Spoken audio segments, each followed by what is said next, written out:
اتنا ضرور ہے کہ زندہ ہیں اور اتنے عرصے تک زندہ ہیں، ان کو کچھ تکلیف نہیں ہو رہی ہے، وہ دنیا سے نہیں گئے، وہ موجود ہیں۔ میں نے ایک جگہ تقریر کرتے ہوئے کہا کہ جب امام ظہور فرمائیں گے تو حضرت کی عمر 40 سال کی ہوگی۔ تو وہاں ایک ہمارے سنی بھائی تشریف فرما تھے، ہمارے عزیز، ہماری جان سنی بھائی تشریف فرما تھے، کہنے لگے کہ ویسے ہی شیعوں کی باتیں کچھ سمجھ میں نہیں آتی، ایک نئی بات اور جی 40 سال کے ہوں گے، یا تو کہیے 40 سال پہلے ہی پھر حضرت کی آمد ہوئی ہوگی اور 40 سال کے ہو کر وہ ظہور پا جائیں گے۔ آپ جو کہہ رہے ہیں 1150 سال پہلے ولادت ہوئی ہے 255 ہجری میں، 1440 چل رہا ہے جی، تو جو 1150 سال سے غیبت میں ہے اور آپ کہہ رہے ہیں 40 سال کا ہوگا۔ میں نے کہا جی اللہ کریم، اللہ ستار، اللہ غفار کے ساتھ اللہ قادر بھی تو ہے، اللہ کی قدرت ہے جس کی چاہے عمر روک دے، ہیں وہ 1150 سال کے مگر عمر 40 سال پہ رکی ہوئی ہے۔ کہنے لگے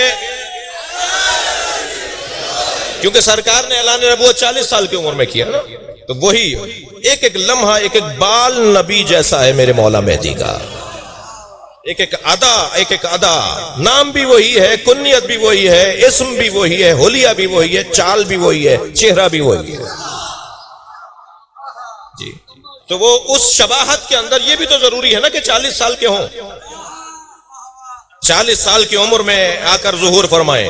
کہنے لگے مولانا اگر 1150 سال کے ہیں تو 40 سال کے کیسے ہوں گے؟ یہ تضاد ہے، یہ تضاد ہے۔ میں نے کہا نہیں جی تضاد نہیں ہے، یہ عین قدرت الہی کا جلوہ ہے۔ اللہ قادر ہے، اپنے جلوے کا اظہار کرے گا کہ 1150 سال والے کو 40 سال کا دکھائے گا۔ کہنے لگا نہیں ہو سکتا ایسا۔ میں نے کہا جی یہ سب سے زیادہ ہوتا ہے۔ کہنے لگے کیسے ہوتا ہے یہ، کہاں ہوتا ہے ایسا کہ کوئی ہو اتنی عمر کا اور اس کی عمر 40 سال پہ رک جائے؟ میں نے کہا حضور آپ کی عمر کتنی ہے؟ کہنے لگے جی 70 سال کا ہوں۔ میں نے کہا ذرا آئینے میں جا کر اپنا چہرہ دیکھیے، تھوڑی دیر اپنے چہرے پہ غور کیجئے۔ 70 سال پہلے جب آپ ماں کے شکم سے دنیا میں آئے تھے تو سر کے بال بھی ماں کے شکم سے لائے تھے، بھویں اور پلکے بھی ماں کے شکم سے لائے تھے۔ 70 سالوں میں اگر آپ نے سر کے بال نہ کاٹے ہوتے تو اب تک ایڑیوں تک آ گئے ہوتے بال آپ، مگر آج تک آپ نے پلکیں نہیں کاٹی، بھویں نہیں کاٹی۔ ایک کی عمر بڑھ کر بتا رہی ہے اللہ بڑھاتا ہے، ایک کی عمر رک کر بتا رہی ہے اللہ روکتا ہے۔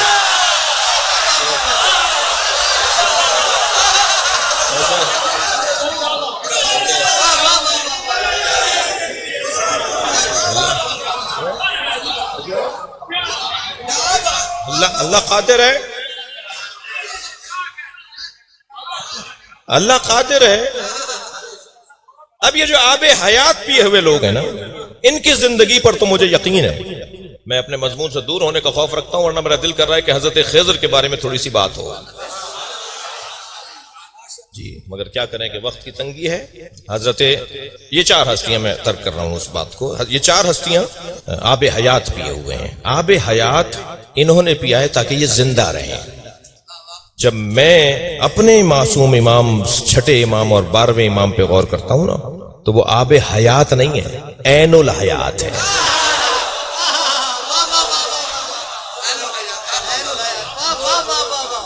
دیکھیے یہ جو ہفتے کے دن ہے نا، ایام الاسبوع، یہ جو مہینے ہفتے کے دن ہیں، ہفتہ اتوار، پیر، منگل، بدھ، جمعرات، یوم السبت، یوم الجمعہ، یوم السبت، یوم الاحد، یوم الثانی، ثالث، ربع، خامس، یہ جو ہفتے کے جو دن ہیں، ہر دن کوئی نہ کوئی کسی نہ کسی امام سے منسوب ہے جی۔ مثلا ہفتے کا دن سرکار دو جہاں جناب سیدہ سے منسوب ہے، پھر اسی طرح کوئی 4 معصومین سے منسوب ہے، کوئی 3 معصومین سے، اور اس دن انہی معصومین کی زیارت بھی آئی ہے کہ انہیں سلام کریں آپ۔ جمعے کا واحد دن ہے جو صرف ایک امام سے منسوب ہے، اور وہ امام زمانہ ہے۔ وہ جو یوم الجمعہ امام زمانہ کی دعا زیارت ہے نا، اسے ایک دفعہ جا کے دیکھیے گا، اس میں 3 بڑے حسین جملے ہیں۔ زیارت نامہ تو بڑا طویل ہے، مگر جو حسین 3 جملے ہیں وہ میں آپ کو جو میرے مضمون میں بھی ہیں، اس میں ہم پڑھتے ہیں، امام کو سلام کرتے ہیں، السلام علیک یا حجت اللہ فی ارضہ، سلام ہو اللہ کی حجت پر جو زمین پر ہے، زمین پر اللہ کی حجت۔ خلیفہ الہی حضرت آدم زمین پر، انی جاعل فی الارض خلیفہ، حضرت آدم کو زمین پہ اللہ نے اپنا خلیفہ بنایا ہے، اور امام زمانہ حجت خدا ہے زمین پر جی۔ دوسرا جملہ السلام علیک یا اللہ اکبر این اللہ فی خلقہ، سلام ہو اس پر جو اللہ کی مخلوق میں اللہ کی آنکھ ہے۔ اللہ کی مخلوق میں اللہ کی آنکھ. میں اس جملے پہ بہت دیر رکنے کا ارادہ رکھتا تھا لیکن وقت تنگ ہے. صرف ایک جملہ کہہ کے آگے بڑھوں گا. جو اللہ کی مخلوق میں اللہ کی آنکھ ہو وہی تو حاضر و ناظر ہوتا ہے. ائمہ کے حاضر و ناظر ہونے پر اعتراض کسے؟ جو ایک طبقہ کہتا ہے نا صرف اللہ حاضر و ناظر ہے. بھائی جب بھی بات اہل بیت کی عظمت کی آتی ہے تو تمہیں اللہ کیوں یاد آتا ہے؟ مومنین نے لکھا علی وارث. مجھ سے میرے ایک دیوبندی دوست کہنے لگے مولانا آپ کے یہاں شرک ہوتا ہے. میں نے کہا جی کیا ہوتا ہے ہمارے یہاں؟ کون شرک کرتا ہے؟ شیعہ مشرک نہیں ہوتا. شیعہ نہ غالی ہوتا ہے، نہ شیعہ مشرک ہوتا ہے، نہ شیعہ مقصر ہوتا ہے. یہ کس نے کہا ہے کہ شیعہ غلو کرتا ہے، یہ شیعہ جو ہے شرک کرتا ہے؟ میں نے کہا مولانا کیا شرک ہوتا ہے ہمارے یہاں؟ کہنے لگے آپ کے یہاں جس گاڑی پر دیکھو بڑی گاڑیوں پہ بڑی تعداد لوگوں نے اپنی گاڑیوں پر اپنے گھروں میں تغرے لگائے ہوئے علی وارث کے. تو میں نے کہا اس میں کیا پریشانی ہے؟ کہنے لگے اللہ وارث ہے علی وارث نہیں ہے. میں نے کہا جی قرآن میں اللہ وارث ہے اس کا تو کوئی انکار ہی نہیں ہے، مگر آپ نے قرآن پڑھا ہے؟ کہنے لگے مولانا ذرا احتیاط کیجئے میں حافظ قرآن ہوں. میں نے کہا آپ حافظ قرآن ہیں؟ کہ میں حافظ قرآن ہوں. تو میں نے کہا سورہ مبارکہ ہے الانبیاء آیت نمبر 104. ذرا میں آپ کو پڑھ کر سنا رہا ہوں، یہ آپ کو حفظ ہے یا نہیں؟ وَلَقَدْ كَتَبْنَا فِي الزُّبُورِ مِن بَعْدِ الذِّكْرِ أَنَّ الْأَرْضَ يَرِثُهَا عِبَادِيَ الصَّالِحُونَ. ہم نے تورات، زبور، انجیل، قرآن میں لکھ دیا ہے کہ اس زمین کے وارث ہمارے نیک اور صالح بندے ہیں. میں نے کہا آپ سے ایک علی وارث ہضم نہیں ہو رہا، ہم 14 کو وارث مانتے ہیں.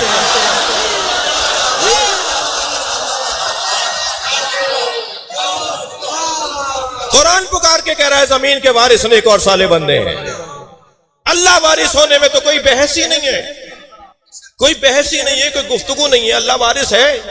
مگر یہ کیا مطلب ہوا کہ اگر اللہ عالم ہے تو کوئی عالم نہیں کہلا سکتا؟ اللہ قادر ہے تو آپ غنی کیوں کہتے ہیں حضرت کو؟ غنی تو اللہ ہے.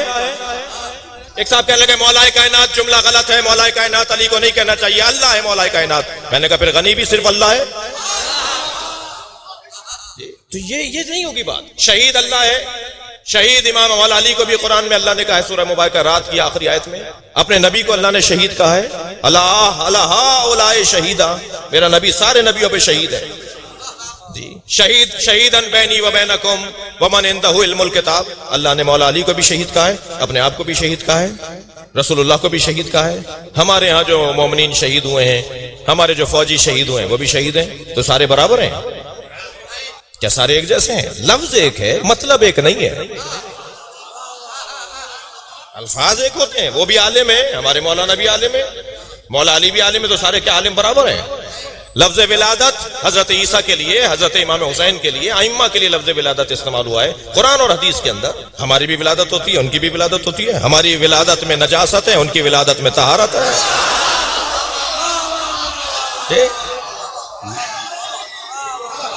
لفظ ایک ہے، مطلب تو ایک نہیں ہے. مطلب ہر ایک کے مطابق ڈھلتا چلا جائے گا. الفاظ کے اوپر بحث جب ہوگی تو اسی انداز سے تفہیم کی ضرورت ہے. کیا کہا جا رہا ہے؟ السلام علیکہ یا عین اللہ فی خلقہ. اللہ کی مخلوق میں اللہ کی آنکھ. یعنی اب میں اسی بنیاد پہ تو کہتا ہوں کہ روزانہ میرے مولا میرے اعمال کو دیکھتے ہیں، ہمارے اوپر امام کی نگاہیں ہیں. تیسرا جملہ جو میرے مطلب مضمون کا ہے، السلام علیکہ یا عین الحیات. سلام ہو عین الحیات امام پر. آب حیات اور ہے، عین الحیات اور ہے. عین کہتے ہیں، ایک عین پہلے والے جملے میں ہے، وہ ہے آنکھ. دوسری یہاں جو مراد ہے عین الحیات، اس سے مراد ہے چشمہ، آب جاری، جس سے لاکھوں کروڑوں اربوں خربوں لوگ پانی پیتے رہیں گے، وہ جاری رہے گا. تو مجھے اب کہنے دیجئے کہ جتنا فرق آب حیات میں اور عین الحیات میں ہے، اتنا ہی فرق حضرت خضر میں اور امام مہدی میں ہے. خضر اللہم صل علی جی